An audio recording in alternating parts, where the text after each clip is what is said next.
Hey, what's happening, everybody? Welcome to the show. I'm your host, Jake Johnson. You're watching Untethered Live straight from my phone on a Wednesday night. How's it going? What's happening, everybody? Oh, what a wonderful night. Hey, man, what a night to behold. Right here on Untethered Live, I'm going to tell you some stuff that you're not going to believe. You'll never guess what's happening tonight, of all things, in all places, around the world. Guess what's happening tonight? We've got Obi-Wan Kenobi. We've got Star Trek Strange New Worlds. And we've got the Orville New Horizons all coming out tonight at 3 a.m. around the world. Well, in some parts anyway. It is a night that sci-fi hasn't seen in ages. I'm excited. I can't wait. And there's even more stuff coming out, but those are the three I want to watch anyway. What say you? What are you watching? What's on your playlist? I don't even know if that's a thing. I'm just making sounds with the holes in my face. Sounds like it's something, right? Your playlist. What's on your playlist? I don't know. What's on mine? Whatever I play. Oh, yeah, I have hair, in case you didn't know that. I let my hair down one time and it freaked everybody out because they didn't realize I had any. But I do. It's real. It's mine. Don't hate me because I'm beautiful. I'm talking to nobody right now. That's why I can say that and get away with it. But somebody will be here soon. Until then, I'll just talk to myself. I'm used to it. I can handle it. I'm a man.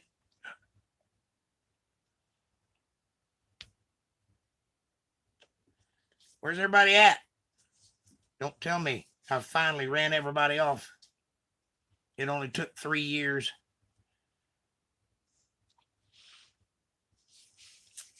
This will be the first one if it happens.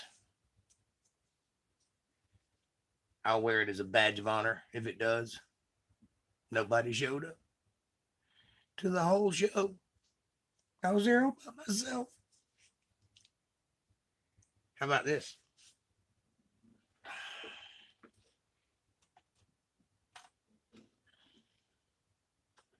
I'll just play some Bob Dylan until you get here.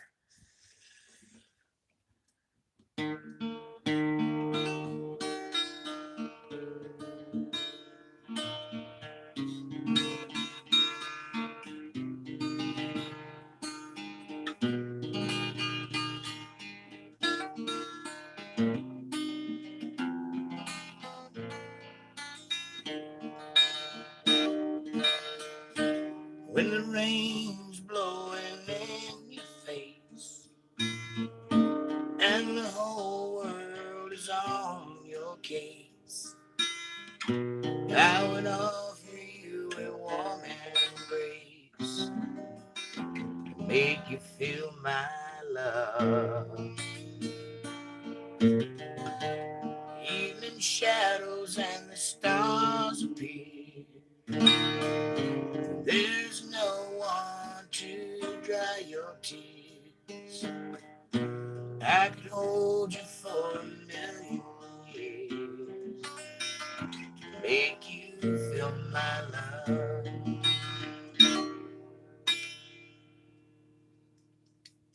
No, you haven't made your mind up yet. I would never do you wrong. Known it from the moment that we met. There's no doubt in my mind where you belong.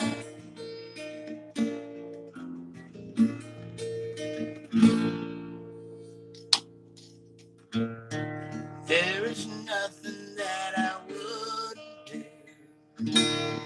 I'd go crawling down the avenue, make you happy, make your dreams come true, make you feel my love.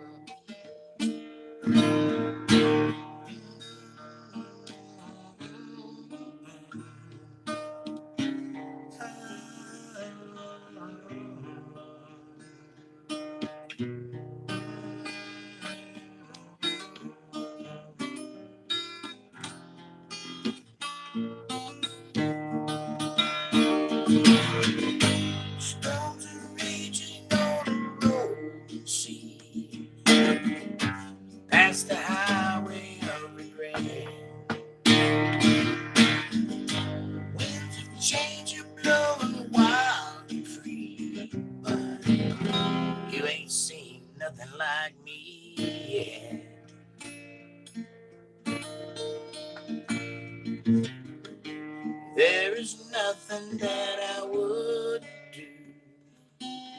I'd go crawling down the avenue, make you happy, make your dreams come true, to make you feel my love.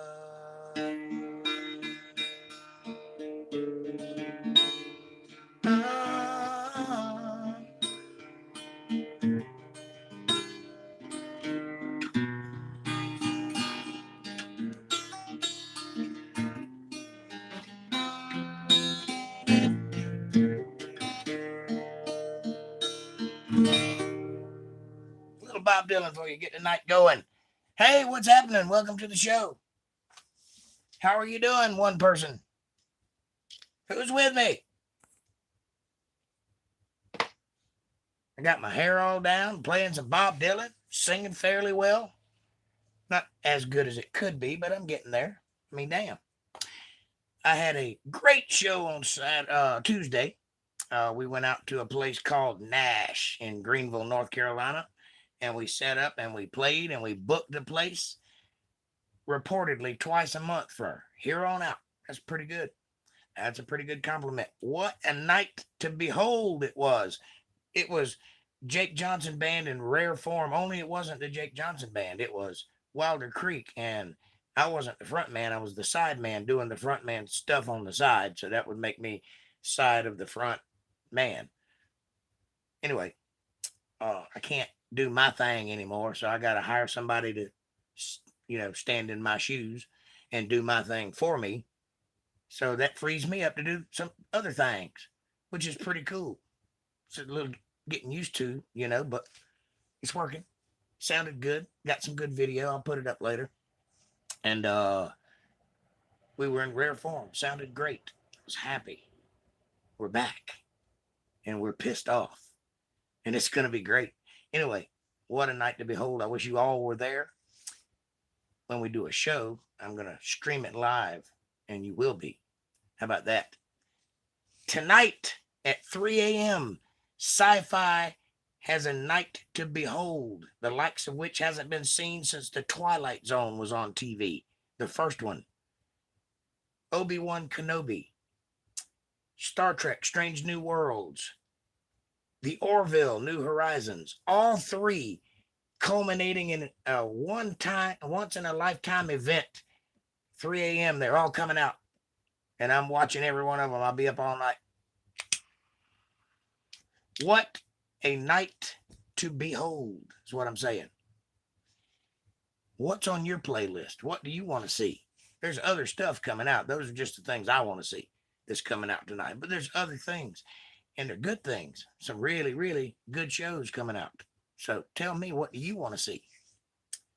What have you been waiting for? Somebody's been waiting on an Elvis movie.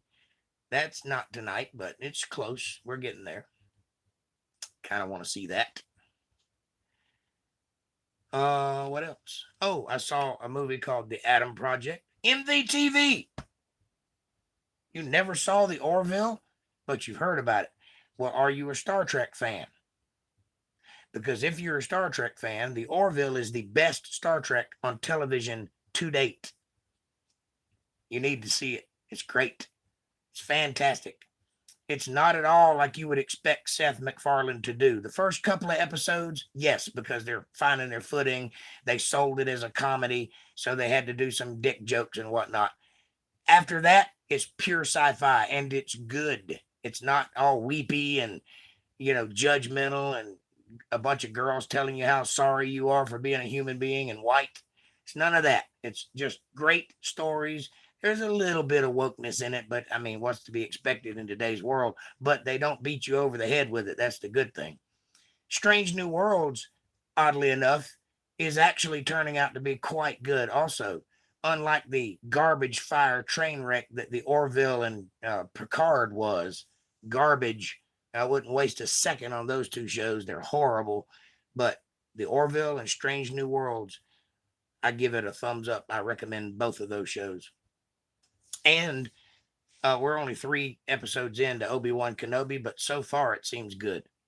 I don't know where it's going yet. I mean, You have to like the prequels, Star Wars movies in the first place. But you're amazed at the CGI. I'm amazed at the GCI when I finally watched Discovery. Then, ugh, yeah, yeah. Oh, don't get me wrong. Discovery is a beautiful show. It's shot like a movie. It's just garbage. The writing sucks. I mean, they put sonar in space, for God's sakes, right behind a shooting star in space. I can't abide. It's too much for my brain. And if I see that wooden Michael Burnham cry one more time, I'm going to shoot my television. But Strange New Worlds is actually good. It's actually approaching Star Trek. I mean, it's got a few problems. It's made by the same people, but it's actually an attempt at pleasing the fans. It's not just the message,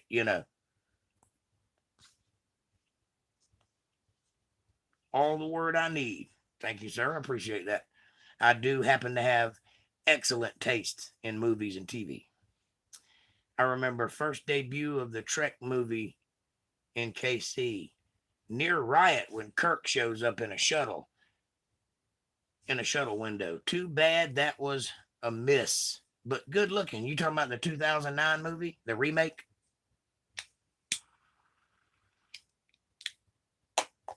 Or are you talking about the original motion picture? Because for all its flaws, the motion picture was a masterpiece. It's just a little slow because it came off of the heels of Star Wars. I mean, it was right there. That's the reason that movie got made, was because Star Wars was a hit. But they never intended to make a shoot 'em up action. Star Wars is not, Star Trek is not action. It's mystery. It's a multi-genre. It's comedy, it's mystery, it's horror at times, but it's not action. It has action elements. For example, Star Trek don't have bad guys. They have protagonists and antagonists, but they don't have villains, right? The guys that are on the other side, such as Khan or Romulan or whatever, you can see from their perspective why they would be who they are. Hey, Alpine Gulch, I hadn't seen you in forever in 2 days. And a shake of a lamb's tail. Hi, how are you? Good to see you. Welcome back to the show. We missed you. The original motion picture still almost fainted during the opening Klingon sequence. Yeah. It was a great movie. It was very slow, though. But they have remastered. You got to understand this. At the time, the original motion picture Star Trek was the most expensive movie ever made. They had 2 television programs and a movie rolled into the budget. So it was something like, in 1980s or 79's money, it was like $84 million, which was ridiculous in those days of that amount of money. That would be equivalent today, like a movie costing $1 billion to make. It was ridiculous. I mean, they had so much expense. And these failed TV stars, they brought in as movie stars and literally made them famous with this movie worldwide.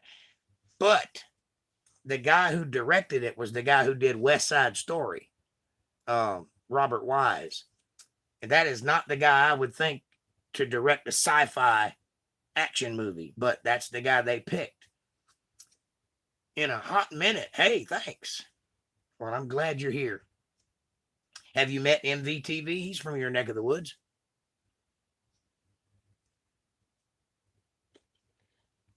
MVTV, Alpine Gulch, MVTV.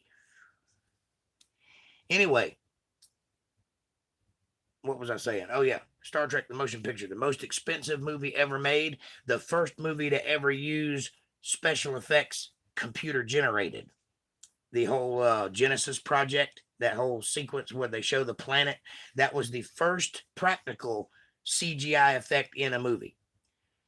They had some attempts in a TV show before that, like something akin to the Power Rangers. It was something else, like Captain Power or something like that. But this was the first time that they successfully pulled it off in a movie. I did not know that, sir. Well, yes, now you do. Anyway, it was a train wreck. They were writing it while they were filming it. Every day they were getting new pages. They directed this movie. They edited this movie right up until the night it was released. The old joke is that they delivered the canisters and the film was still wet because they hadn't even finished it. So we never actually got to see Star Trek the motion picture the way Robert Wise intended it to be seen because they literally couldn't finish. I mean, they just couldn't do it all. They didn't have the technology, they didn't have the money, and they didn't have the time because somebody at Paramount or whoever owned it at that time, I think it was Paramount, set an arbitrary release date and they were nowhere near finished by the time that date arrived. So they had to rush it in. But this year, 2022, they re-released it in 4K with updated special effects the way Robert Wise intended it to be seen, with added scenes and added special effects and finished special effects. Whereas there would be a scene where you'd see Captain Kirk arriving on a train, but that's all you saw in the first movie was the train and the platform. Now you can see the entire cityscape behind it with shuttlecrafts buzzing by and the whole world going on around it. That's a finished scene now. So if you get a chance, it's on Paramount Plus, and I think you can find it 2 or 3 other places. Arkansas, welcome to the show. Anyway, if you get a chance to see it, it's called The Motion Picture, Star Trek The Motion Picture 4K Revised Director's Cut, I believe is what it's called. It's a big, long title. Watch that. It's worth every second. All right, what I miss here? Like this convo about Star Trek movies. Well, thank you. I love Star Trek. I'm a Star Trek fan. I'm not a Trekkie, but I like Star Trek a lot. Alpine says, I'm in Wyoming. I think he's in Wyoming or somewhere near it. Right on, Alpine Gulch. Going Friday to see the new cabin to rent in Chuck above Sheridan, below North Cheyenne Res, and right of Crow. Is that the Crow Flies? I went to watch your videos you had mentioned. All of your titles are the same. What are you talking about? I don't know what you mean. Can you refresh my memory? All of my videos should have a number at the beginning, and that'll tell you where they were filmed in succession. And they're titled Untethered Live. Some of them say ChillStream, and some of them say The Deep End. The Deep End are the Bible studies. ChillStream is this, or whatever we did in the old days. And there's usually some extra on the title that'll tell you what's in the video or give you a hint as to what I'm thinking when I wrote the title, which is usually about 5 minutes before I air. So I think that's what you're talking about. I'll find it. 4K Director's Cut. Yes, sir. And hi, Snarkansas, says MVTV. Yes, I saw Trek Culture go over some of the upgrades. Yes, there has been some differences as of late. 2009 really marked an earmark in Trek history where things changed. Some say for the worse. I say, yeah, they've been hitting balls, but ain't nothing went out of the park yet.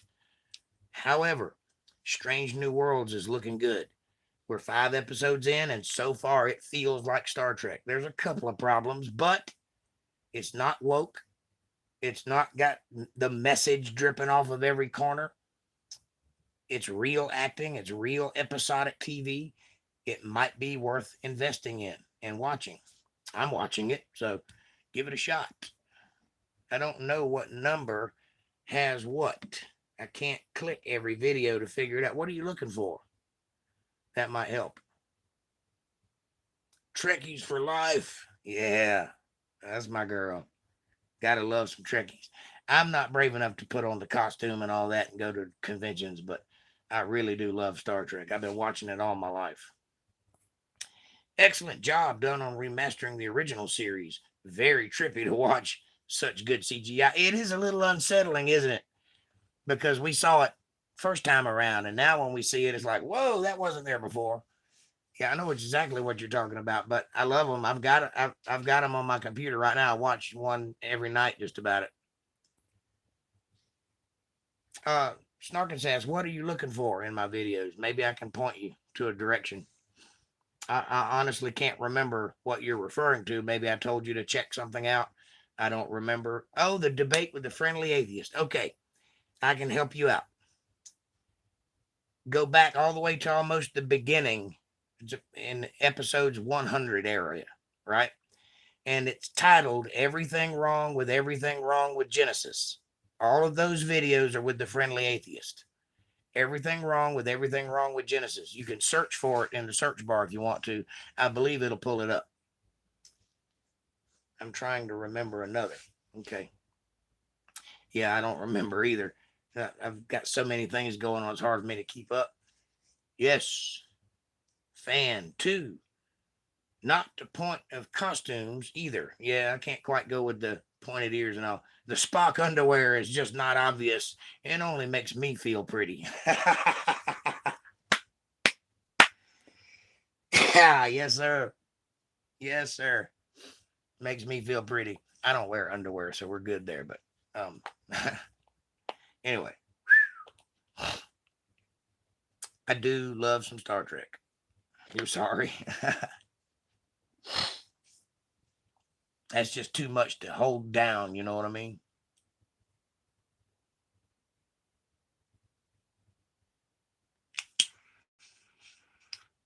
Anyway, Star Trek 2, The Wrath of Khan, which some say is the best of all the Trek movies. There is a myth that every odd number Star Trek movie is a garbage and every even number is a good one. I don't find that to be true because I like all of them. There's some that aren't as good as others, sure, but I like all of them. They all have a charm.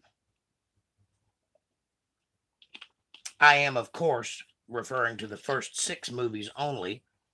I am not into the Next Generation movies. I did like Star Trek The Next Generation, and I did watch it when it came on TV back in the day. Their movies look like TV shows. They're not good. I mean, there's nothing in a movie except for, Captain Picard driving around on a go kart. There's nothing in the movies that you can't see on the TV show. It's the same premises, it's the same everything. It's not special at all. There was one uh, where they tried to put Picard and Kirk in the same movie, and that just two different. That's not even the same sport, let alone the same ballpark. You know what I mean? You just can't. You can't put anybody up against Captain Kirk. I'm sorry, he was a cowboy. Picard is all stately and well mannered and regal and businesslike, and Captain Kirk will punch you in the face and sleep with your wife and dare you to say something about it and then fly off into the cosmos with his pointed eared buddies. That's just Captain Kirk. You can't beat Captain Kirk. He's the captain. He's the GOAT. He's the greatest captain of all time. That being said, Anson Mount is knocking it out of the park right now as Captain Pike. I'm digging it. He's a great actor. He's a breath of fresh air to the Trek industry at the moment. They did it by complete accident. They were just introducing a character on Disco, and everybody saw it, and it looked more like Star Trek than anything they had done in 3 seasons. And they said, "We want that. You can throw this garbage away. We want that. We'll even accept a little of this new Spock and this number 1, but we want Captain Pike." And we started a letter campaign, email, like a, what do you call it? A petition, and petitioned CBS Paramount, and they made the show. Of course, they took credit for it. Well, that's what we planned all along. No, you didn't. You did that by total accident. You were trying to make white men look bad, not good. You didn't do it on purpose. Think about it. Think about everything you've seen in Star Trek Discovery, and you think they meant to introduce a character that would outshine everybody on that show? No, they didn't mean to do that. Hell on Wheels. Yes, that's a good one. I haven't seen that show yet, so don't give any spoilers, but I have seen clips. Deep Space Nine was a good Star Trek. It does have its moments, but it's a lot of politics and a lot of war, and I don't care for that. I grew up in the Vietnam era, and I don't want to see any more war. I'm tired of it. my entire childhood was green. MASH and Magnum PI and, Rockford Files and all these different war dramas. The A Team is just war, war, war, war, war. I'm up to date on Picard and Lower Decks and Prodigy. Watching Discovery now. Strange New World is next. You can save yourself the trouble and just skip straight to Strange New Worlds as far as I'm concerned. I did like Lower Decks. I kind of like Prodigy, but it's not my thing. It's a little too childish for me, but it is good and it's visually stunning. And that's what hit it for me. See it, Jake? Anson Mount rules. Yes, sir. I see it. I will watch Hell on Wheels. I just haven't had time to yet. I do have it. I just haven't seen it yet. And I do like Anson Mount. He was killer, and damn, that train series. Yeah, it's Hell on Wheels. It's most excellent. Love, love, love it. Thank you, Alpine Gulch. I will check it out. I always love it when we get good ideas, and anybody can turn me on to a new good show. If it's a good one, I'll watch it. And I love, like, my tastes are, Better Call Saul, Breaking Bad, Star Trek. I used to like the Blacklist until it got weird. That sort of thing. I do like doctor dramas, but I'm a House fan, House MD, so I kind of like that kind of doctor drama, but not the Grey's Anatomy kind. Grey's Anatomy. So it depends. There's some good ones and there's some not so good. Like Chicago Med was pretty good. It wore on me though, because it was a little bit the same thing every episode, but it was good. I mean, they hit all the drama, I will watch everything. I love it. All. Ghost Narkin's ass. Lost Picard soon into it. Never back after first season. Yeah, I mean, after that first episode, I was like, what is this? What are they doing? You can't tell me that somebody approved this. It doesn't even make sense. All the way to the end, none of it makes any sense. It's like they're badgers chasing each other around a croaker sack. It's like every episode had different writers that did not watch the episode previous. Prison Break. I've heard that was good. I never got to watch that. Now, the 100, is that the one about the aliens or the one about the people who disappeared on the plane and then came back, or something similar to that? I don't remember what the 100 was. I might be thinking about 4100. I think there was an alien movie called that. I don't remember. Anyway, Star Trek Picard Season 2 finale episode. I'm still tingling. Now, which one was that? The one with the Borg? That wasn't the one with the Borg, was it? When the Borg showed up and took over and blew everything up.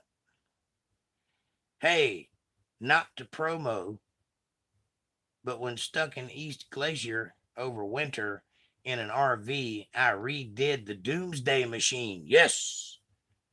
As a puppet show like Monty Python on my channel. Did you really? I've got to see that. I didn't realize you were doing that kind of thing. I'm going to check that out right after the show. I bet that's hilarious.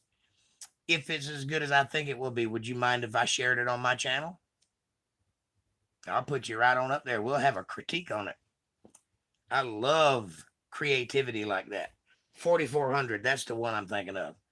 And it was cool. Lost was jaw-dropping. Lost was confusing. Did they ever figure out why those people were even on that island in the first place, or what got them there? It's like that guy that made Lost is the guy who rebooted Star Trek. Okay. And this culture of destroying Star Trek came directly from that school of thought. So from what I can understand, they call it the mystery box syndrome, where he'll introduce a MacGuffin but never explain it. It's just there. Well, I watch TV for the explanation. I don't want to be left in the dark. I don't mind being taken through the mud, but at the end of the show, let me know what the hell's going on. You know what I mean? Full episode. Hell yes. Grab the original audio. Lost was great, but I hate having stories doled out slow. Me too. I don't mind being taken for a trip, but get to it at the end of the show. I much prefer episodic. I don't like series arc type shows where you have to watch the whole season to even know what's happening. I want to watch an episode. I want to drop in at any time and not be lost. No pun intended.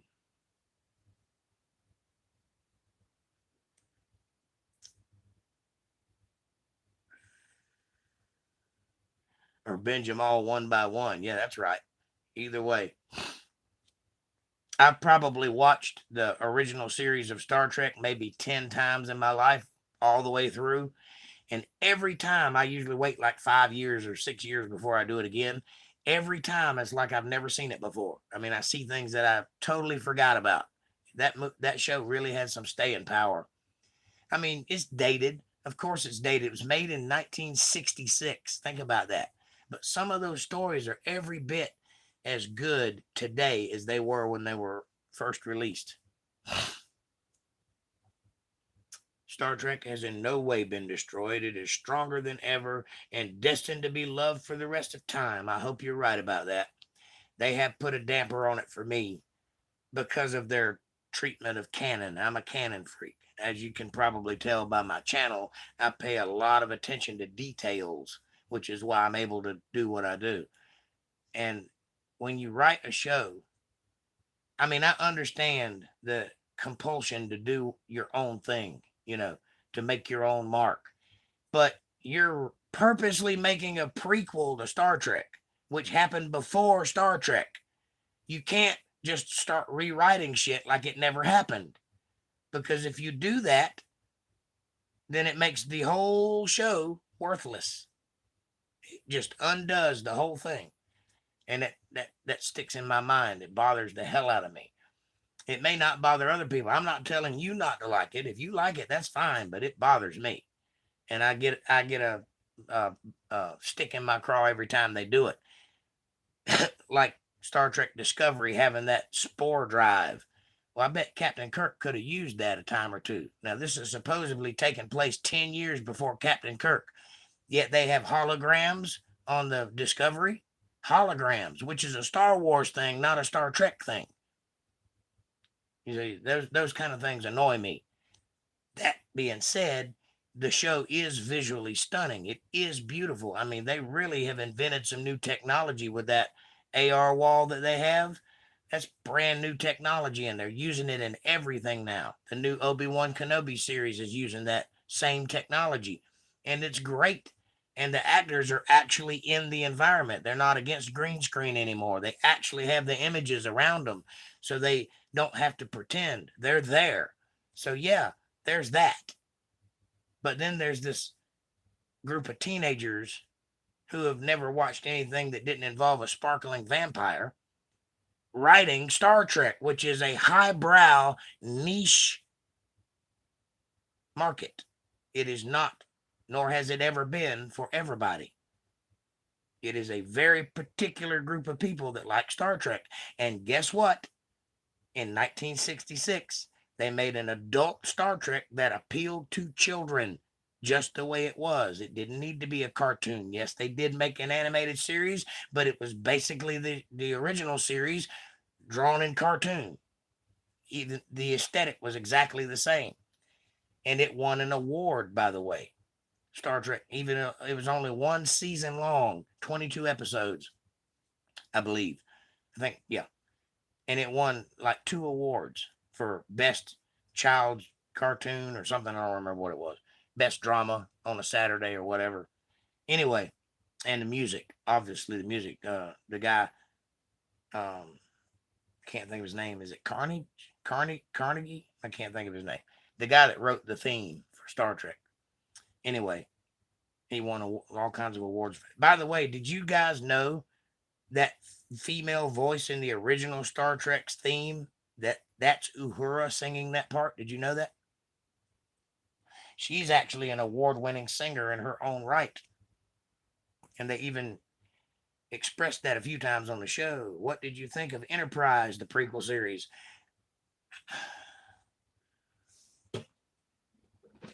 It's been a long time. Get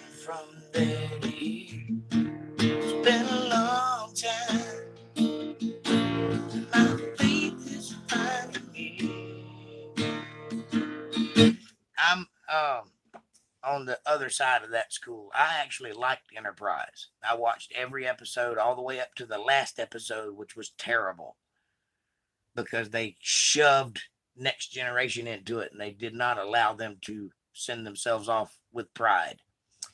I hated that, but I did like it. It was a little different though, but I didn't see where they were purposely trying to break canon. They made their own enemies. They made their own stories. They took it in a different direction. And I was Alexander Courage. Thank you. I knew it started with a C. I just couldn't remember it. But I did like Enterprise.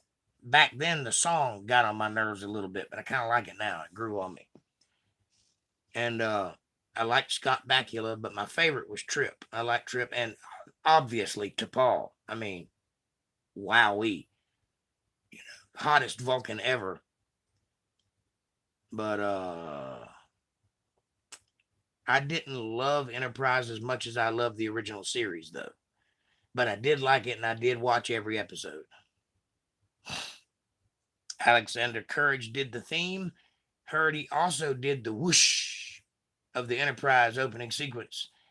Agree on Enterprise. Yes, he did do it with a microphone in his mouth going shh, shh, which is kind of funny. Trip was my favorite on Enterprise. Yes and yes. I would have married T'Pol, though. That girl is gorgeous. And they did every chance they got to get her naked. And people were complaining about that. I tell you what kind of generation was growing up at that time. People were complaining about T'Pol getting naked for their entertainment. You think she didn't know what she signed up for? You think she didn't know she was the eye candy of the show? She's a supermodel. Her name is Jolene Blaylock. That couldn't be more of a stripper name unless you added the word candy to it or, cotton or something. And they complained about it like it diminished her or something. I think it added 10 points to the show, personally.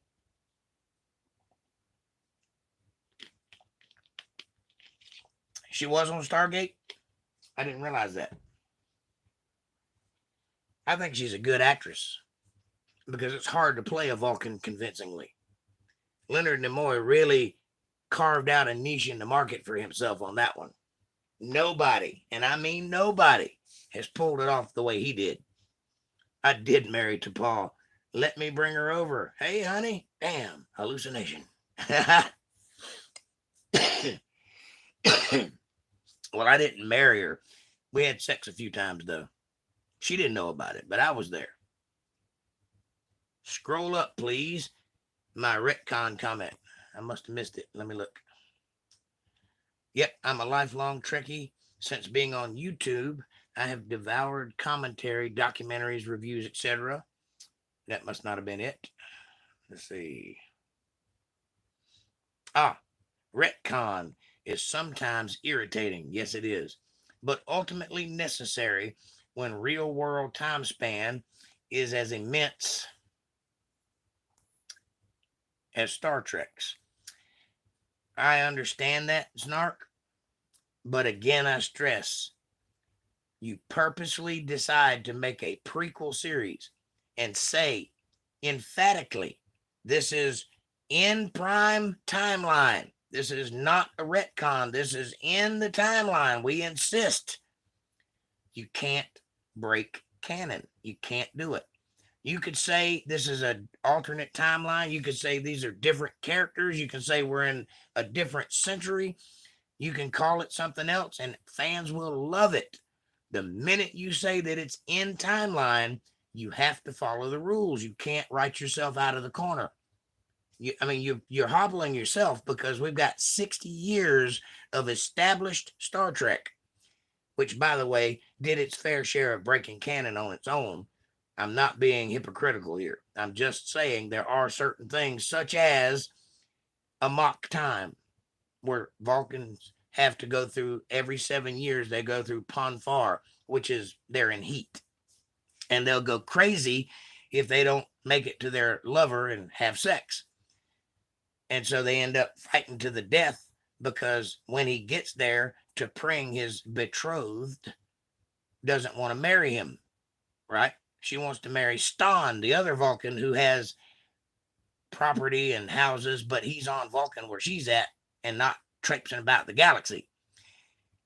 Star Trek Strange New Worlds has an episode called Spock Amok, where T'Pring asks him to marry her.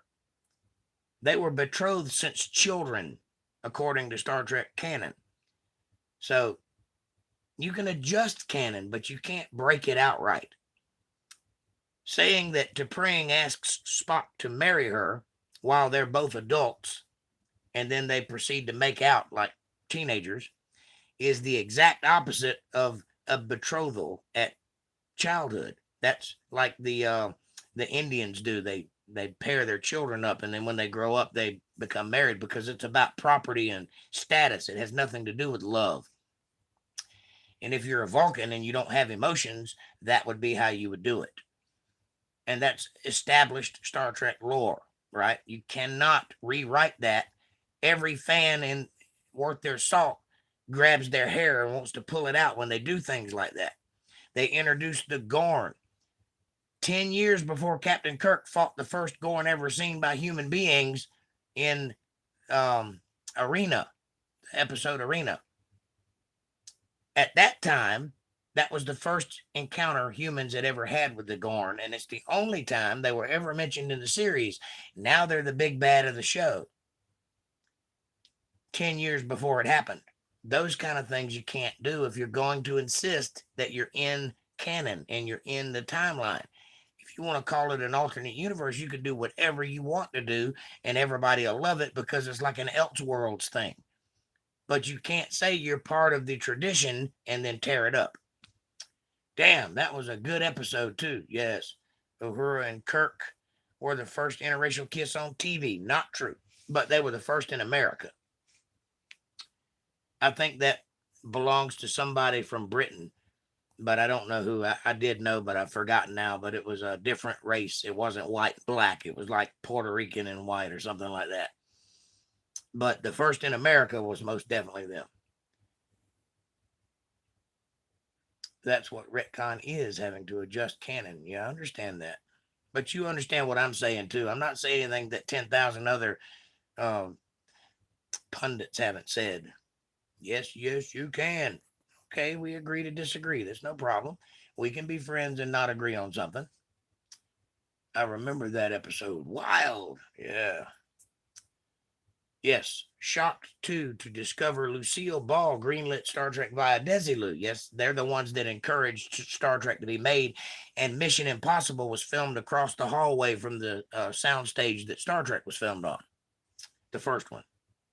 She had no clue but sensed it would fly. Mother of Trek, true. I don't know if she had no clue or not. She seemed to me to be pretty savvy. She basically ran that company. However, I would imagine that having just bought a label such as Desilu, they needed a flagship property, something they could sit on, something that had weight. So they would have probably grabbed anything. It was pure luck that they got Star Trek because it just happened to be there and NBC didn't want it. Neither did anybody else. But they did greenlight it, and they put money in the first few episodes, and the rest is history. Wow. I love Lucy because she saved Star Trek. Well, she basically invented Star Trek. Okay, USA. She fought hard for Trek. I believe she did. Savvy in business, but read she didn't care for SF, but recognized others would. You mean Star Trek? ST. Yeah, you're right. Maybe. I don't know. I wasn't there, and I don't know a whole lot about that part. I just know that she bought it because it was there. And Roddenberry was looking for anybody that would bite because he got turned down by almost everybody. Then he made, for NBC, what was it? Yeah, it was NBC.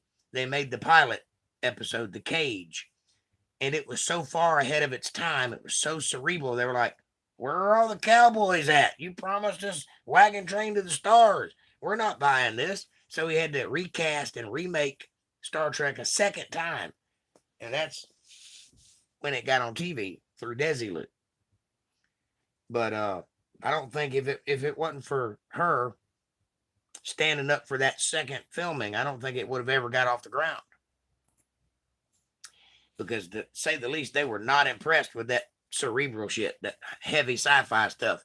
And of course, you go back and watch The Cage now, and it's one of the best episodes Star Trek ever produced. And it's not canon, by the way, because it was never picked up. That is a failed television series. The one with William Shatner started off with, I believe it was The Man Trap, was the first aired episode, not the first filmed, but the first aired. Followed by Charlie X. I think that's how that went. That's canon from that point on. Now, wisely, Roddenberry, not wanting to lose $150,000 on an episode that's just sitting there, he retooled it and then filmed some envelopes to go around it and formed the Menagerie Parts 1 and 2, which is brilliant, a stroke of genius, where they used an old episode that is not in context and made it in context by adding pieces to it to produce a show they didn't have to pay for because it was already paid for. 100% profit and filled up the margin. So that's just genius.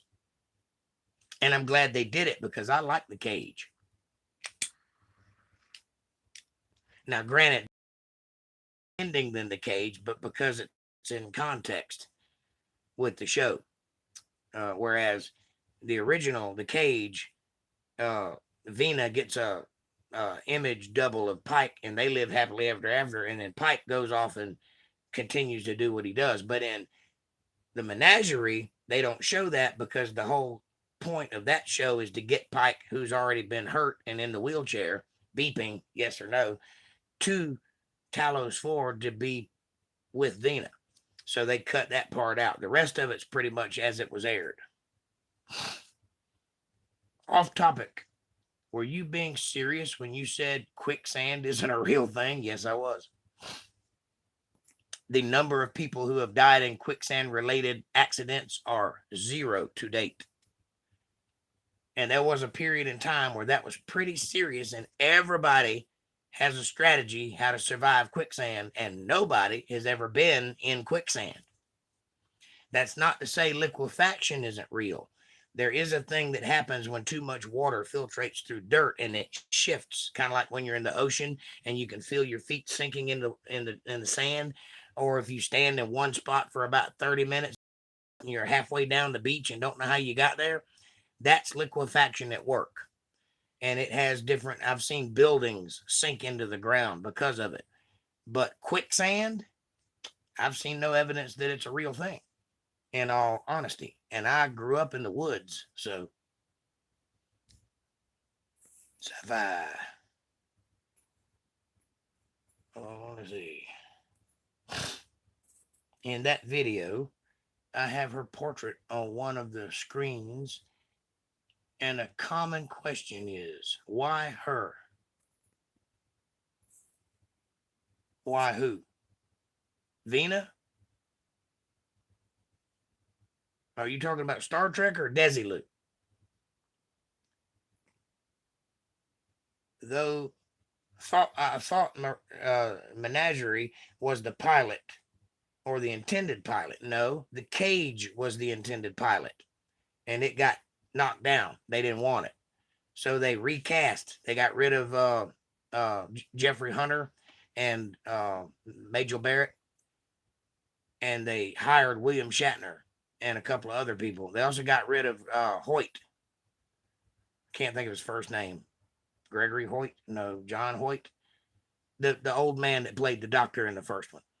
Hoyt, something Hoyt. Anyway, and they made it more fun. They actioned it up a bit. They cowboyed it up a little. Made it more like Have Gun Will Travel or something like that, or Gunsmoke. And that sold. But the original was The Cage, which they split into 2 parts and then added some film to either side. Captain Kirk and his crew looking in an image on both sides of that, and made 2-part episode out of it. So it did air It just aired later in the first season. It's based on the original pilot, though. If that makes any sense. Off topic again. Were you being serious when you said racism had been eradicated a long time ago and isn't a real issue now? That's not exactly what I said, but yes, I was being serious.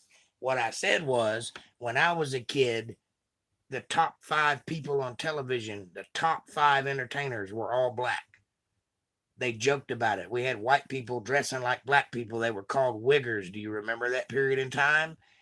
That's when all the white girls started dating all the black guys openly, and it was a big whole thing. It was an issue. We knew about it, but it was a thing that was in the past. It was a thing that was mostly joked about and very seldomly taken seriously. There were instances of racism, but it was nothing like they paint it today. It wasn't until Obama ran for president and started that race baiting stuff along with the media. It wasn't just him, but the whole media organism started pushing race baiting and brought it back to the forefront. And then other things, political things, divided the nation, to which they used racism as a rage mechanism and caused people to start hating each other again. And now we're almost a split country. It started in 2008. Before that, it was an afterthought at best. That's what I said. I never said it wasn't real. It most certainly is real, but it's not a big, prevalent, right in your face thing. And most people had gotten past that sort of nature. If you don't believe me, just listen to anything Eddie Murphy ever said. He blatantly states it. And I forget which one of his um, live, it really wasn't a comedy sketch. I mean, it was like an arena. He was like a rock star in those days. The man wore leather pants that were red. I mean, he was as much a rock star as anybody I've ever seen that actually was a rock star. And all he did was tell jokes, but he was good at it, better than anybody almost. He has only been superseded by Dave Chappelle, which is the greatest comedian of all time. Dave Chappelle, a black guy, whose first comedy sketch was a black white supremacist, by the way, and it was funny. That's my point. In other words, if everybody stops hating everybody and gets back to being able to laugh about things, the world is a much better place to live in. Hate breeds hate, and that's all it will ever breed. There is no way to come back from that. The best thing to do is to cut it off at the knees and make fun of it. Laughter kills hatred. And they used to know that. Comedy used to be an amazing tool for that sort of thing. But for whatever reason, they've just about killed comedy too. Marvel did an amazing comic trick series in the 90s. I remember that. It ended too soon. 100% too canon. I do remember that, and I believe I even had a couple of issues of it back in the 80s when I was in grade school. It was incidentally, it was a grade school kid that introduced me to Star Trek because of a comic book. It was right about the time that the Next Generation was being filmed. It hadn't come out yet, but all the buzz was going on. And he had a comic book that had the new Enterprise in it. And it was all the talk. I mean, everybody at school was talking about the new Enterprise and how the saucer would separate. And it's amazing how little things like that would just amaze the hell out of children in those days. Ha! I used to be so scared of quicksand. Never saw any. Me neither. And I've looked for it. Lucy. You were talking about Lucy. Why her? Okay. I don't know why her. Because she's funny, I guess. Thanks, Untethered. I appreciate you running that down again for me. 100. Well, you're welcome. No problem. Ha! Snark's ass.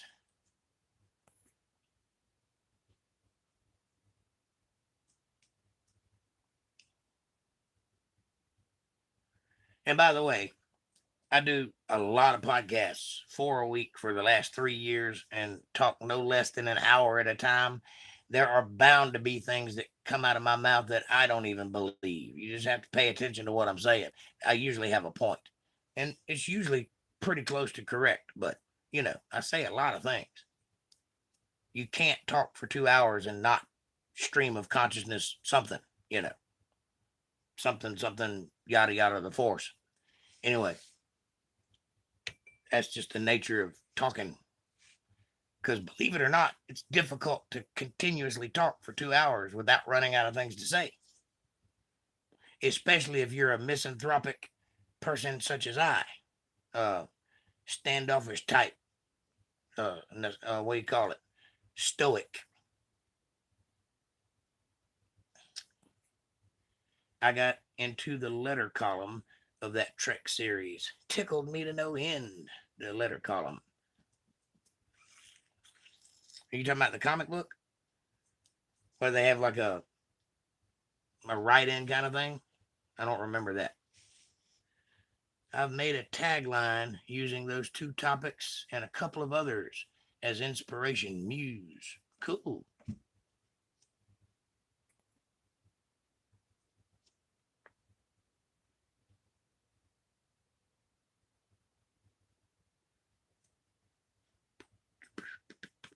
Are you talking about my statements? Feel free to use anything I do for any purpose. It's yours. I wrote in saying they would have credits and they had a laugh. I was half blind, still treasure it. Oh, they should have credits. Are you talking about the comic book should have credits? I hear you. Well, they kind of do. Sort of. I mean, some of those artists were well known. At least the ones that were like in Marvel comics and stuff like that. Those guys were well known. I don't know if all of them were. I'm so tickled that I wandered in here on Star Trek night. Yes. Occasionally I talk about Star Trek, not always, but I love talking about Star Trek because it's something I know a lot about and always eager to learn more. And I enjoy it. And it's something that I can continuously keep talking about and not run out of things to say because there's 50 years to draw from. I love it. But I'm glad you're enjoying it. And any part of it you wish to discuss, just bring it up and we'll talk about it. They did. I didn't see them. I hear you. It's in my DNA. Yeah, kind of is mine too. It's kind of the first thing I remember being a fan of. Well, Batman, but who wasn't a fan of Batman back in the day?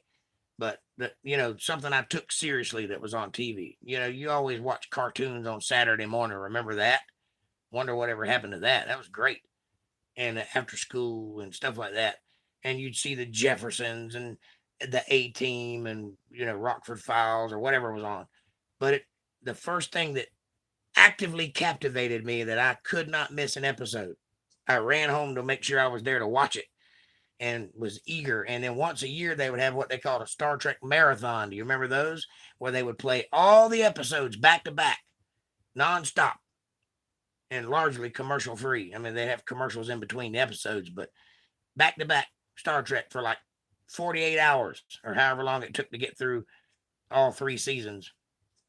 And I would try my best every year to watch that whole thing, and I never could make it. And I'd get like 85% of the way there and pass out. I never could get all the way through that thing. But that was the days. Yes, me too. Me too, Snarkus ass. Batman confused me because I thought it was a real, or else they were trying to be real. Really? You must be talking about the Adam West Batman. That was confusing back in the day, although now it makes perfect sense. But back in the day, we didn't understand sarcasm. We didn't understand what a satire was, or at least I didn't. And I didn't get it. I remember the show and I watched it, but I didn't get it. I just thought it was dumb. It's not dumb. It's hilarious, but you have to appreciate it for what it was. Satire. It was intended to be funny. I didn't get that part. Gen X rules the universe. Well, Gen X rocks. Lost in Space. Yeah. I never got into Lost in Space. That whole warning, warning, Will Robinson, danger, Will Robinson. That just didn't do it for me. Twilight Zone is another story. Twilight Zone was written by largely the same people that wrote for Star Trek, by the way, and filmed by the same people, directors and such. And it, at least the first few couple of seasons of it, was excellent writing, excellent sci-fi and drama and horror, all that. It was Black Mirror before Black Mirror. And also some of the Outer Limits, the earlier episodes of the Outer Limits were filmed by the same people too. They had a real handle on that genre. Yes, the TV show broke my TV antenna line by pulling it down, thinking I could just walk up my house. Got in lots of trouble trying to do the Batman when they're actually walking across the floor and the people were coming up out of the floor, acting like they're hanging out of the window. Yeah. I might have been guilty of doing some dumb shit like that myself. We, the cul-de-sac kids, play Lost in Space and Speed Racer outside. Imagination was key. Amen, sister. I wholeheartedly agree. And that's something kids have lost today due to these cell phones and things of that nature. Children have stopped using their brains. And that's a travesty. I wish we could get back to seeing kids outside playing and riding bicycles and pretending to be things. Because that's what breeds innovation, believe it or not. The entire space race, you could say, is Star Trek is responsible for a large portion of that. And doctors and scientists of all kinds, pilots, Air Force people, all Star Trek fans. Some of the technology, the first cell phone was made because of Star Trek. They were trying to invent the communicator. And one of them, for a while, even flipped open like that. Remember the flip phones? Star Trek. Mine would even make that sound. Do do do do do. That was special. I'm still using antenna TV. Really? I don't even watch TV anymore. I just download everything I want to see. I don't think I've turned my TV on in 5-6 years. And I've got that Roku, but I don't ever watch it because it takes too much time to find something to watch. There's so much shit that you spend all your time flipping through to see what's on, and then you're exhausted by the time you find something, you never watch it. Rod Sterling was a huge part of my TV watching. Mine too. I still remember it. Submitted to your approval, you're about to enter a doorway into the Twilight Zone.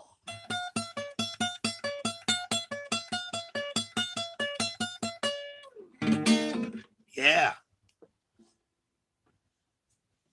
Yeah. Almost forgot Night Gallery. Oh, yeah. Probably the only show that really freaked me out. Or Dark Tower. That was a good one. Twilight Zone, Outer Limits, and Night Gallery. Ultra 7. You ever remember watching Dark Towers? It's kind of a vampire thing.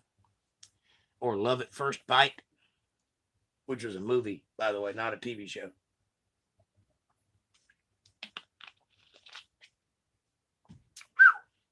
Boy, I've had a good time tonight. You guys are awesome tonight. Thanks for being so talky. Not ringing a bell. Yeah, it might have been a local thing. I don't know. It came on in Florida where I lived. It's like a creature feature kind of thing.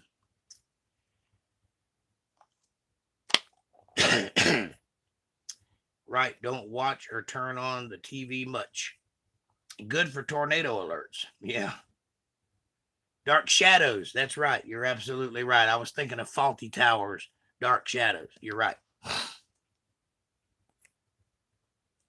One short episode had a guy running from cops. Some kind of magic or something allowed him to escape in this favorite rural painting, but the museum switched it with a horror one. Ooh, that sounds terrifying.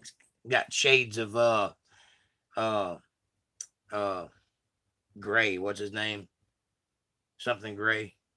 You know, the guy who is beautiful and young, but his portrait is all old and decrepit. And as long as his portrait's there, he stays beautiful and young. Dorian Gray, that's the one. Shades of Dorian Gray. Yep, all those shows and movies, the good old days. Egads! That scared me, Dorian Gray. It was a little trippy for a young mind. That's some wild shit right there. I do agree. Wonder where April's at tonight. She hadn't felt well the past couple of days. Y'all say a prayer for my honey. Because she's sick. I think she's got the you-know-what.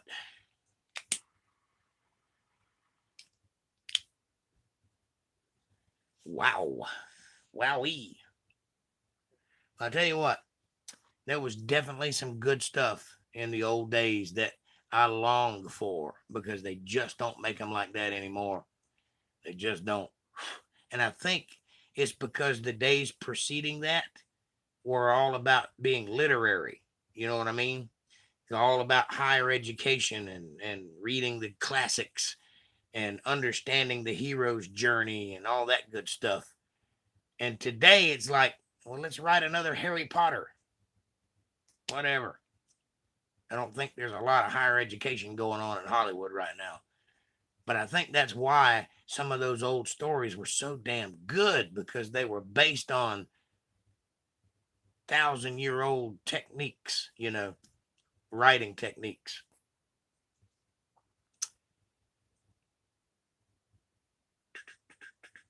We'll do so for April Rain. Thank you, MVTV. The dad was a British officer in India. Brings a doll home for his daughter. The doll murders. Yeah, they've done that to death nowadays, haven't they? Chucky and that other, the girl one, I can't remember what they called it.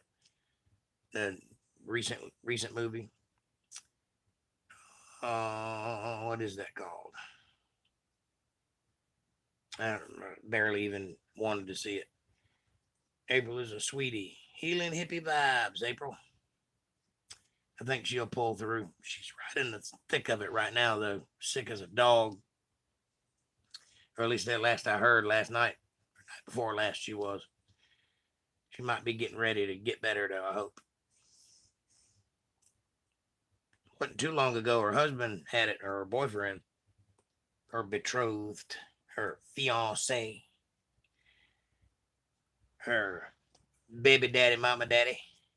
Baby daddy. Whatever. So, got to be my favorite show of all times. It's got to be Star Trek. Second in line, what would that be? I don't know. I like so many things. House. Got to be House. House MD. Excellent show. By the way, who's into Sherlock Holmes? Does anybody like those stories? I'm a big Sherlock Holmes fan. Dorian Gray? Yeah, the guy that had the portrait. And as long as his portrait hung in his attic, he stayed young and vibrant and healthy and lived forever. He was immortal. But his portrait was all decrepit and old and disgusting. And I forget the premise, but it's like somebody stole it or broke it or something, and then he started aging and whatever. It's about vanity. And there's several different storylines, but Dorian Gray is the original. But many shows or many premises have been based on that one. Oh, yes, I know that story. So you got it. But like I said, they've done it a few times. They've even made some modern adaptations of it. One where a witch curses a guy to be ugly, but ugly just means he has like lightning bolts on his face. Remember that guy? And then he's got to fall in love with somebody that'll accept him for what he looks like, but he's gorgeous and ripped and young and tall. He just has some marks on his face, which actually are attractive marks. Sometimes imperfections make things prettier. So they missed the mark on that one, but it was a good movie anyway. It had a good message. And then there's taking that story and turning it inside out with things like The Thinner, which is a Stephen King adaptation, I believe. It's actually a pretty good movie. Maybe Detour. But as a musician, what do you think of Alan Parsons' Tales of Mystery and Imagination? talk about fitting the themes. Oh yeah, I vaguely have a understanding of Alan Parsons. Um, I don't really know a whole lot about that. I can't talk in, I can't wax rhapsodical about Alan Parsons, but I do understand what you're talking about, and I do meet the Czech musician thing. I'll have to look into it. Tales of Mystery and Imagination. That reminds me of Imaginarium or Imaginorium, Imagitarian. You know what I'm talking about. The Imaginarium, Dr. Parnassus. Does 50 Shades of Grey have anything to do with Dorian Gray? No. 50 Shades of Grey has to do with uh, BDSM, whips and chains, and masturbation, and the most unsexy, sexy time ever filmed. I couldn't even get excited. I wasn't even ashamed to watch it in front of my mother. It's like PG-13 porn. It's retarded. I bet the book is much, much darker, which I didn't read. But like 85% of all females in America have read. Kind of makes you wonder. Oh my. La, la, la, la. Yes, it's one of those deals. It's like the inner pervert in all ladies kind of thing. Is like taps into some visceral fantasy world or something. I don't know. That's just what they talk about. I didn't read the book. Edgar Allan Poe was an excellent writer. That was tuned to Edgar Allan Poe's stories, and whoa. Oh yeah. In other words, me time. Nope, never saw it. Thanks for confirming, Jake. Well, there's three movies that they managed to eke out. After the first one, they knew they had made a mistake because they weren't willing to go as far as the book went in the first place. So the original guy just tapped out. I'm not doing this anymore. It's not what I thought it was going to be. So they recast him, and I think they kept the same girl, Dakota Johnson, I believe it was, and she's cute, but she was plain as all get out, and there was no chemistry at all. There was no excitement. She didn't even look happy to be, being violated, which is what she wanted. So if you want that kind of thing, there's other movies you can watch. That isn't it. Read the book. That'll get you going. The movie will put you to sleep. That's my opinion, and I'm sticking to it. You tell me what you think if you saw it or any version of it. What about Eyes Wide Shut? I like Nicole Kidman, and Cruise is still good, but sounds really dumb. Worth it? It depends. Eyes Wide Shut is one of those movies that's about something that you're not seeing on the screen. It has double entendre. It has deeper meanings. It has mystery and intertwined in the visuals. And if you're into that sort of thing, if you're into conspiracy theories and you understand what Stanley Kubrick was trying to say with this film, uh, where he died mysteriously a week before its opening after being told that he had to remove 24 minutes of it because it revealed secrets that nobody wanted revealed. Yeah, it's a good movie. It's worth it. And also, they really do it in the movie. Of course, they're married, so it's not really a big freaky deal, but they really have sex. It's real. They don't show it all, but they show enough. If you're into that, I'm into sexy time. I like sexy movies. I am a bit of a pervert, but in a professional way. I wouldn't hurt anybody or anything, but I like a good sexy movie. They just don't make very many of them. Most of them are garbage. I mean, you really have to look hard, and mostly it has to be a foreign film before you find a real sexy movie, like, Blue Valentine or something. So pass. Thanks, Jay, and Alpine Gulch. Oh, I tried to watch that. So boring, I fell asleep. Dumb. Well, it's dumb on purpose because it's saying other things. You have to be up on all the um, sacred geometry and secret meanings of things and that sort of thing. But the movie itself, I'll tell you what, it's the only movie to date that I have ever walked out of and demanded to have my money back. Me and my girlfriend went to see it when I was in college. And I swear to God, it felt like they were talking slow on purpose. Like they would deliver lines like this. in the movie, and the whole movie felt like that.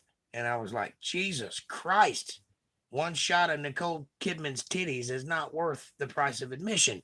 This movie is terrible. That being said, it stuck in my mind. I couldn't quit thinking about it. There's something about it, but I hated it. It was a horrible movie. We didn't even get to the middle point and we walked out, laughed about it. But I watched it years later after learning some things that I didn't know about Stanley Kubrick and about what he was trying to say. And then I could appreciate what the movie was. And upon second viewing, it did not have that dragging effect like it did the first time I saw it. So obviously, I wasn't in the frame of mind to receive it when I saw it because it really felt like they were struggling to say the lines. But all I can tell you is it's a much smarter movie than it appears to be, but you have to know the things or else you won't get it. It's like talking to somebody smarter than you are. You're only as smart as the person you're talking to. If you say something that's over their head, it goes over their head. They don't get it. You know what I'm saying? So it's one of those kind of things. Haven't seen Eyes Wide Shut. A comedian once said he didn't watch porn as he refused to watch someone else have more fun in 5 minutes than he had had in his life. Well, there's a certain wisdom to that. 50 Shades of Grey, not Eyes Wide Shut, is dumb. I got you. All right, I misunderstood. I apologize. Yeah, 50 Shades of Grey is dumb. You're absolutely right about that. So they talk like Johnny Depp testifies, pass. Yes, that's exactly how I received it the first time I saw it. The second time I saw it, it wasn't as bad. And I saw a lot of things that I didn't see the first time because I wasn't ready to see it. You know what I mean? It's like, have you ever heard of that documentary Room 209 or whatever it is, a documentary about The Shining or the making of The Shining? It's like that.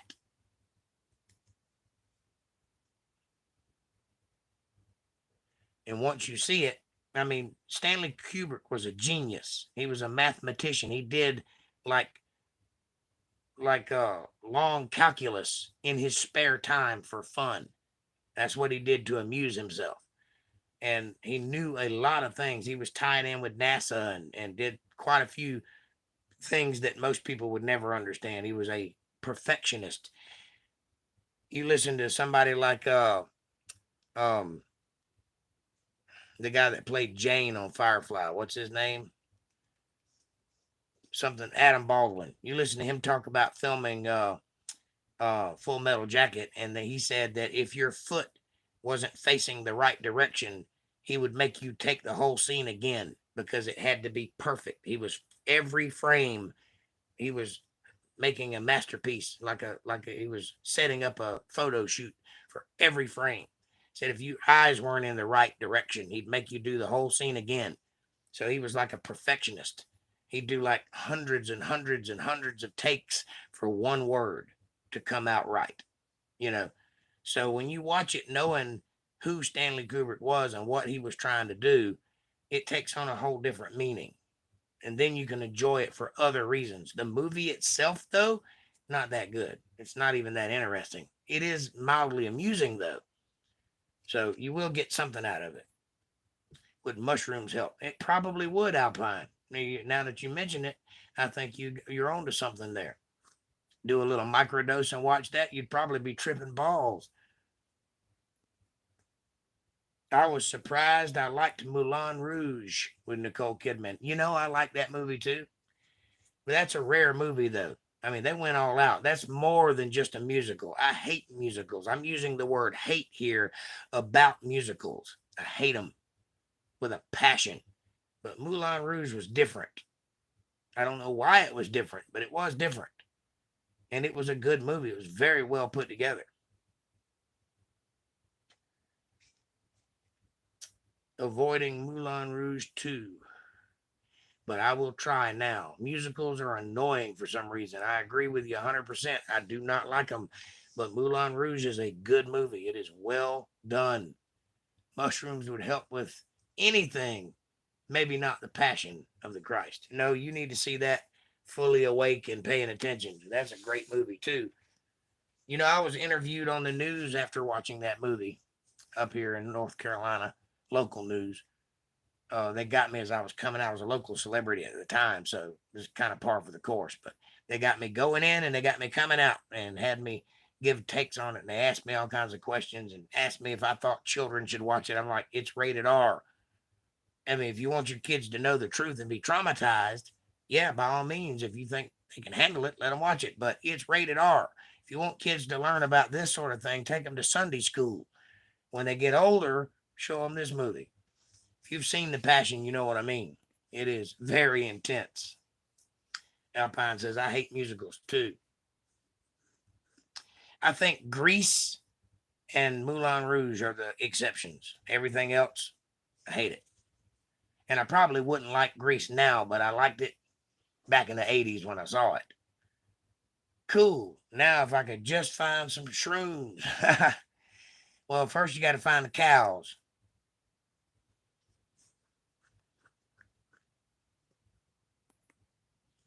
Another confusion as a kid, I thought people really broke into song in huge choreographed numbers. Another lie, like Santa. Actually, if you're in New York, occasionally that does happen. It's called a flash mob, and people organize them, and they do it, oddly enough. But it's like a recent thing. They haven't always done it. It's like a 90s fad. Drinking tea tonight. It's pretty good, too. I've got to take a break from that Mountain Dew. I think it's eating me from the inside out. 7 wives for 7 brothers hypnotized me at times. This odd British Broadway show. I haven't seen that. I have to check it out. I've never been much of a fan of British stuff in my youth. As I've gotten older, I've grown to appreciate it more. I think I've finally got used to the accent. But for the longest time when I was a kid, if I heard a British accent, I turned off right then. I just didn't want to hear it, you know.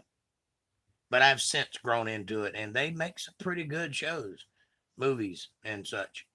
And they're very dramatic. In fact, all bad guys should be played by Brits. They just seem more dramatic, you know. They really bring the gravitas. I mean, they could do like a car commercial and it would sound dramatic. I mean, they teach them to talk a certain way in school there, like a presenter, you know. In fact, over there, that's a coveted job being a presenter. That's why all of them talk like that. Ones that went to college or university. I went to university too, and I'm not a stuck-up asshole. So, Alan Rickman was a bad guy. God, ESP and Die Hard, especially in Die Hard. I loved Alan Rickman. God rest his soul. He was a hell of an actor, and he played some great, great roles. Sheriff of Nottingham, the bad guy in Die Hard, the robot in Hitchhiker's Guide to the Galaxy. Who else? The alien in Galaxy Quest, which is another great Star Trek movie. A very true Star Trek movie. Loved by all. That's how you satire a show. You do it with love, not hate.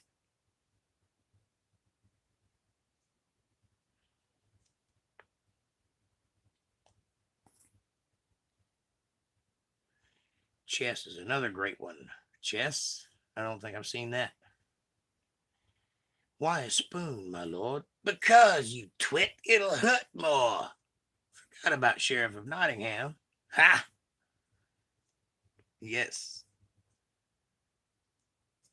Do you know the song Red Rocking Chair in the movie with Billy Bob Thornton called Crystal? I do not, but I'll look into it.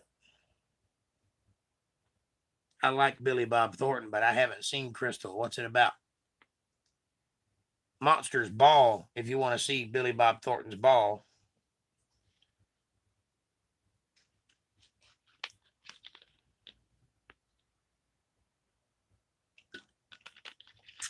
That's a racially charged but very good movie. Haunting song, but too short. Can't find the long version. I'll look into it. Red Rocking Chair. I don't think I've ever heard it. I don't think I've seen that movie. I may have. I'm a Billy Bob Thornton fan. I like how he's a chameleon. He's completely different in everything he does. All right, then. Remember them French fried potatoes?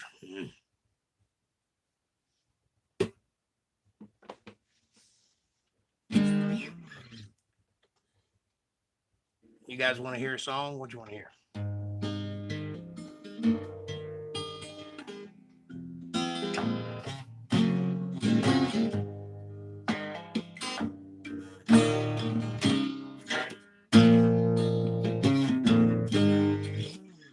Ready for new music already?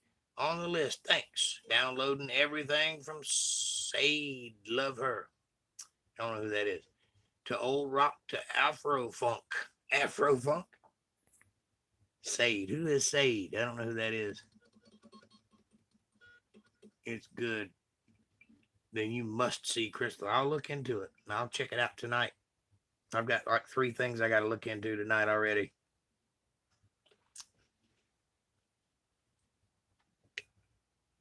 I'm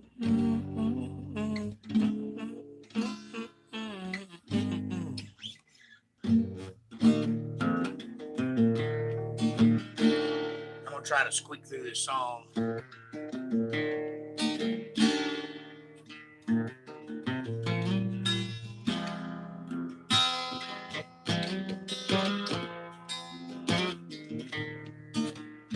This is a song I wrote about 6 years ago. Lonely skies and fireworks. People laugh, people flirt all night long.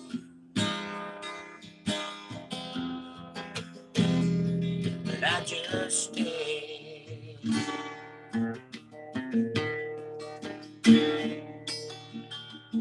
I went down to the local bar where people come in their fancy cars to play their games.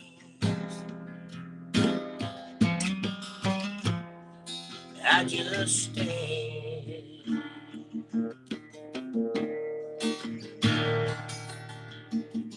Then I saw you sitting there all alone in that empty chair right next to you.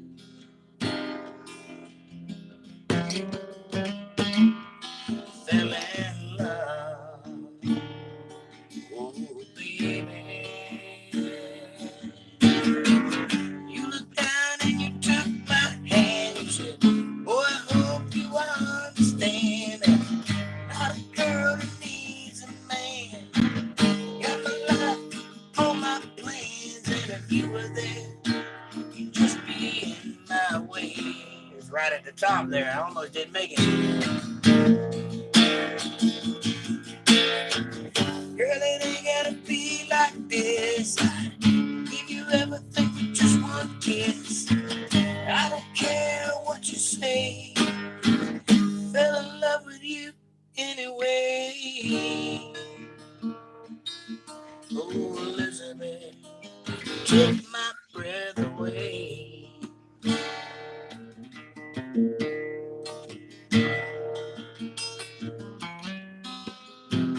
Just can't quite hit that note yet. I'm getting better, but I'm not there yet.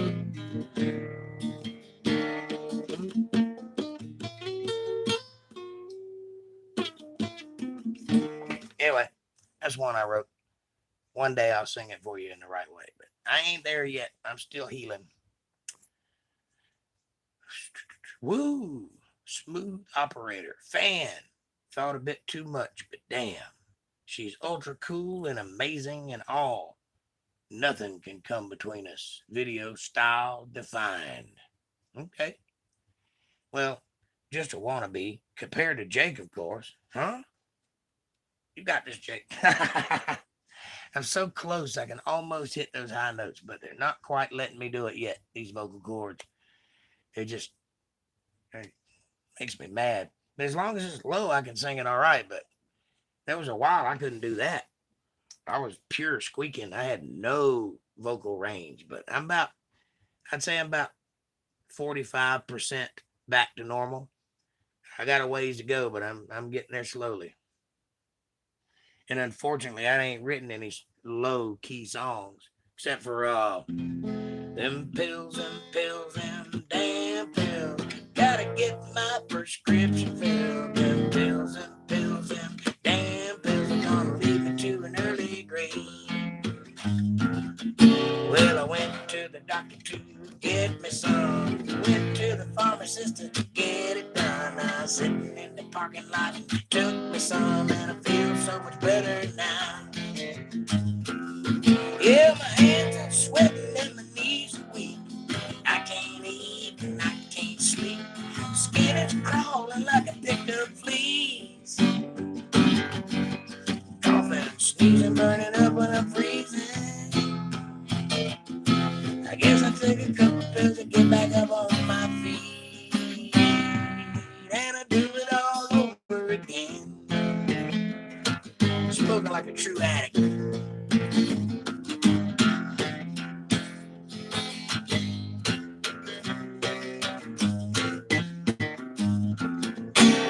That's another one of my songs. Jake's song, Not the Ice Thing. I really like this one. Jake's song, Not the Ice Thing. What ice thing? No, low pills. Too damn many pills. Getting old. They're going to lead you to an early grave. I know what you mean. I do know what you mean. However, I'll eat anything that you want me to eat, and I'll swallow anything that you want me to swallow. So come on down, I'll chew on a dog. Who's that? Name that movie.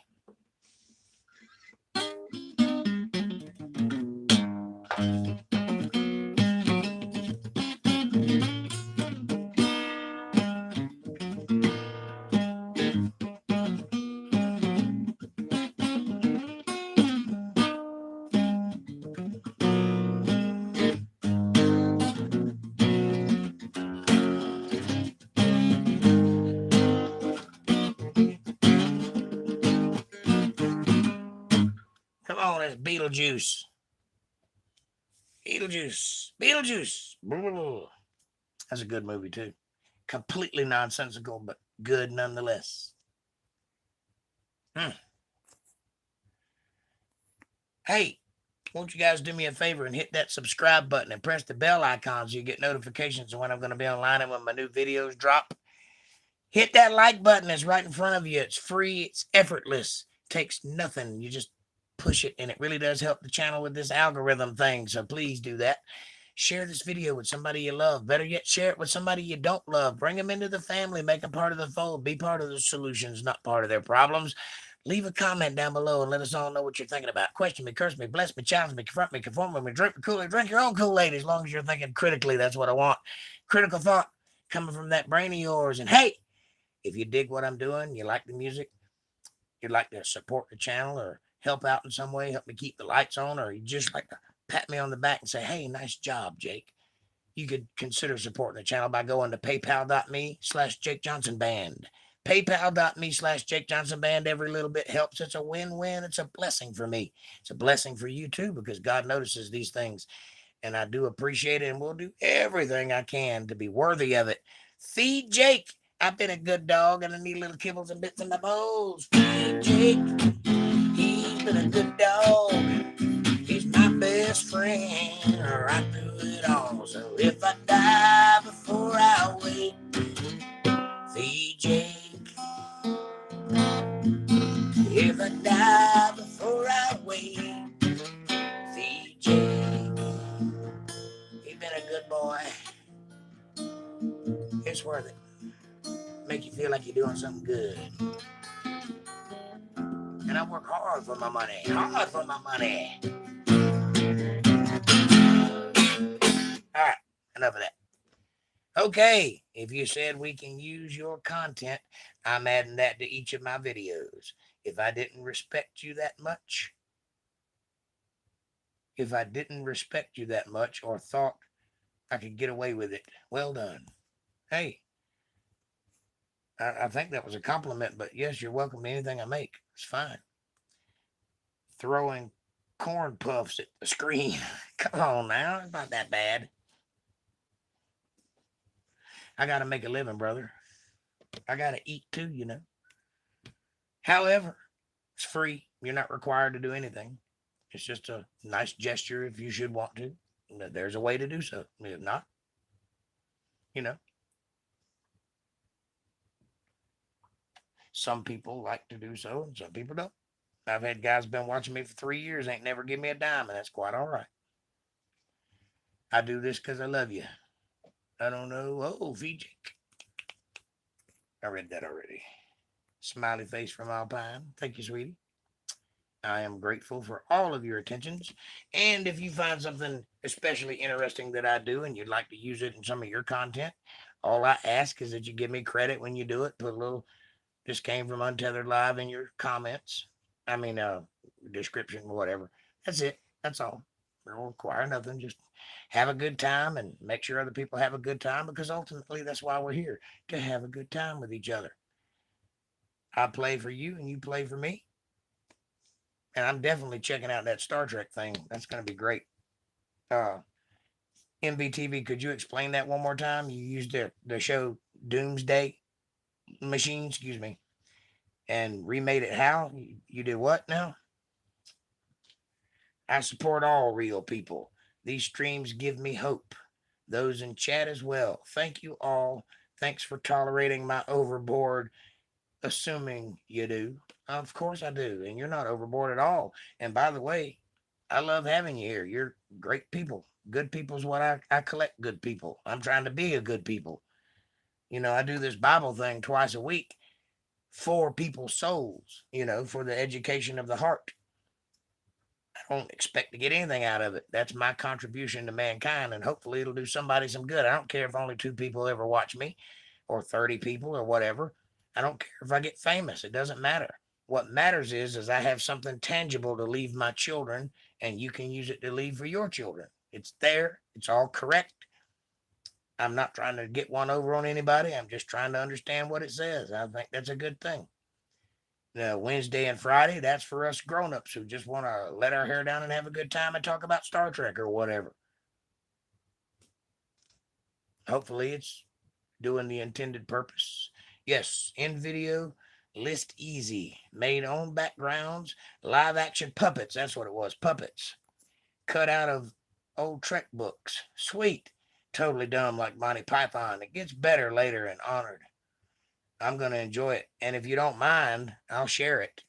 I'll put it up here and let my people see it and see what they like, what they think about it. See if we can't get you some traction. Not that I have like killer amounts of viewers or nothing, but one day, you know.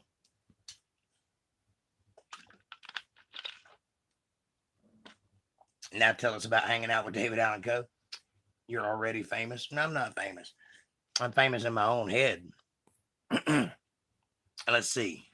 A good David Allen Coe story. So the first time I opened for David Allen Coe, I've later since played with David Allen Coe and on the same bill as David Allen Coe. But this time I was opening, my band opened for his band. And he wouldn't let any of us meet him that time. He was in the dressing room 4 feet behind my head with the door closed. And I'm on stage playing an acoustic guitar, and somebody hollers out, "Play the Ride." It's David Allen Coe song. I know he's going to play it in his set. It's his hit song. But it's a request, so I honor it. I'm playing, and he's getting pissed off at me for playing his song. So the next time, I didn't even know he was mad about it.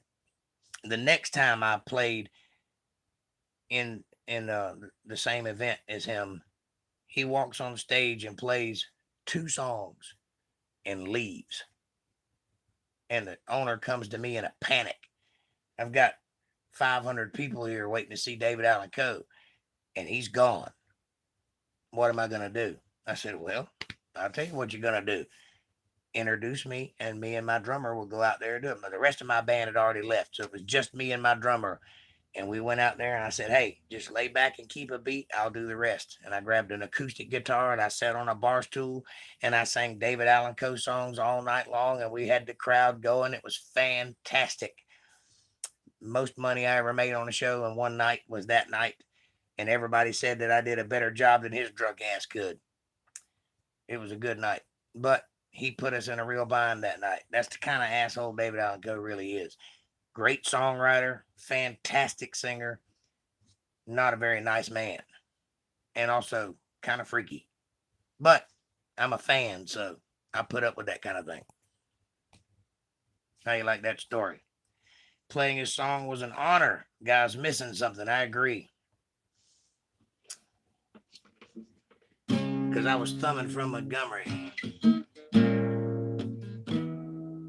Guitar on my side.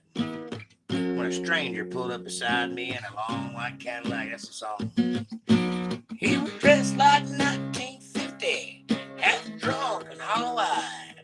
Said it's a long walk to Nashville. Would you like a ride, son?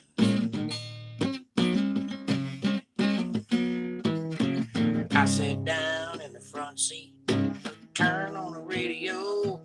Them sad songs coming out of them speakers, they were solid country gold.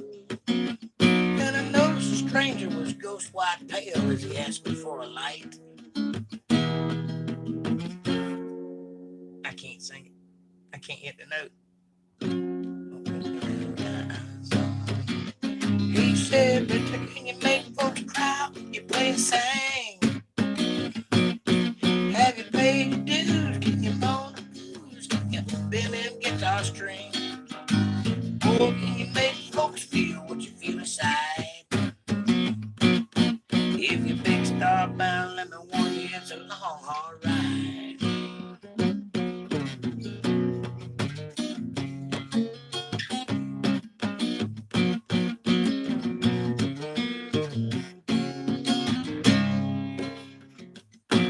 Well, he cried just south of Nashville, and he turned his car around. He said, "This is where you get off, boy. I'm going back to Alabama." As I stepped out of that Cadillac, I said, "Hey, mister, many thanks." He said, "You don't have to call me mister. Oh, well, call me Hank." He said, "Can you make folks when you play and sing? Have you paid your dues? Can you own the blues and bend them guitar strings? Or can you make folks feel what you feel inside? If you're big star bound, let me warn you, it's a long, hard ride. If you're big star bound, let me warn you, it's a long, hard ride." All right, ladies and gentlemen, I've had a good time tonight. Thank you guys so much for hanging out with me and having such great conversations, keeping me going all night long. Even though I can't sing a tune in a bucket anymore, I've lost my moneymaker, so I can't shake it anymore. But I know you appreciate the attempt anyway. I love you guys. I hope you enjoyed it as much as I have. Take care of yourselves and each other. When you go out into the world tomorrow, take a little kindness with you and watch it change your life. You know, give a bum $1, hold the door for an old lady, or help somebody carry the groceries in or move, you know, take somebody to the airport. Just be nice. That's all you got to do. And it will not only change your life, but it'll change everybody's life around you just by letting your inner light shine. You'll prove that God's words are true and that there is light in the universe. Do that for me. And I'll catch you guys on Friday at 8:30. And we'll do this again. See if we can have some fun. And oh, by the way, I got some videos of my band I'm going to put up a little later. Maybe you guys will have some fun watching those. They're just shot with a phone and they're not very good quality, but hey, they're videos of my band. So. All right, have a good night, ladies and gentlemen. Thanks for watching. He said, "Can you make folks cry when you play and sing? Have you them guitar strings. Boy, can you make folks feel what you feel inside? I think so. If you're big star bound, let me warn you, it's a long, hard ride. It's one I've taken a few times. If you're big star bound, let me warn you, it's a long, hard ride. If you're big star bound, let me warn you, it's a long, hard ride. Come on now, I'll leave the light on for you.